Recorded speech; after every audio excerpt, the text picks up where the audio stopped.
Hello, thank you for watching Dance with Alia, and I'm here with Michael Cornell, who is my new ballet teacher, who is teaching me to go from an ugly duckling into a swan.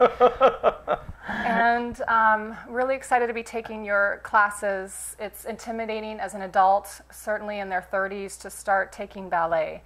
And I chose your studio, and I choose your Align Ballet Method, because you specifically formulate it so that adults feel comfortable, and you make it a nice, like, 6-week class series where you can feel like you've accomplished something, and then you've reached a certain level. You can repeat it if you like, but you can also move on to level 2, which is what I've just started doing, and it's very exciting.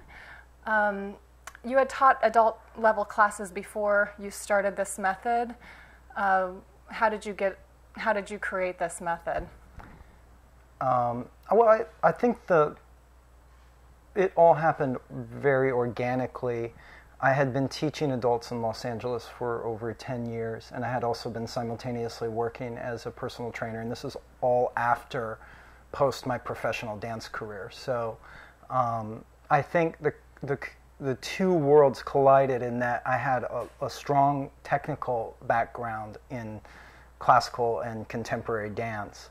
And then I spent 10 years working as a personal trainer, working one-on-one with normal, everyday people who were not professional athletes or professional dancers. And working with them, especially senior men, I began to understand how people who have not dedicated their lives to movement begin to process learning movement. And I saw for my own eyes the challenge in that, and the more I taught adults, the more I began to understand that the way you need to teach adults is probably radically different than how you teach children, or it needs to be modified. I wouldn't say it's radically different. We're still teaching ballet, we're still teaching pliés, we're still teaching relevés, we're still teaching all the fundamentals of the technique, but I think how we approach that and how we most importantly try to communicate the information and how we get you to absorb the information is a slightly different format than what you would find in a pre-professional training school at a professional company. I can see there's different levels of dancers who come, but you still allow us to feel welcome, and that at whatever level we're at, we're not going to get our hands slapped. But that we're all, and I was thinking today, it's not like you're pushing us. I don't feel pushed in class, but more than I feel like drawn to the correct technique. So there's a lot of focus on proper technique, which is what I want, and I love that, and get to hear the ballet classical music. But you make it a very comfortable classroom, but without it being too lackadaisical. It's not like we can just do whatever we want. There's a structure and a format that we're following to reach our goals. LA is such a great place for fitness, and so it seems fitting that you are a personal trainer and as well as a ballet teacher and dancer out here. How do you think that fitness training has affected your teaching or your understanding of the body?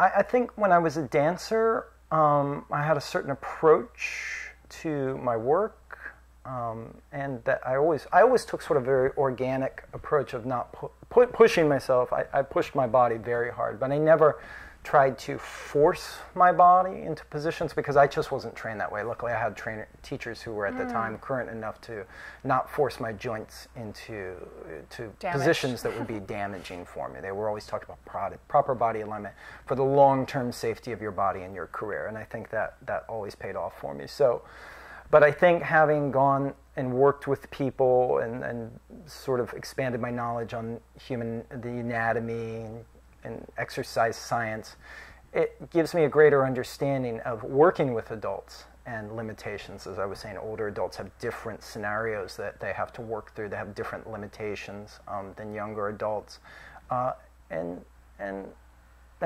assessing strength levels. when a new person comes to work with me, I can sort of instantaneously tell from their first class, like, what is their muscular strength level? What is their core strength? Because ballet takes a lot of core strength to be able to balance. So I think all those things, ideas of exercise science, are constantly coming into play as I'm teaching class.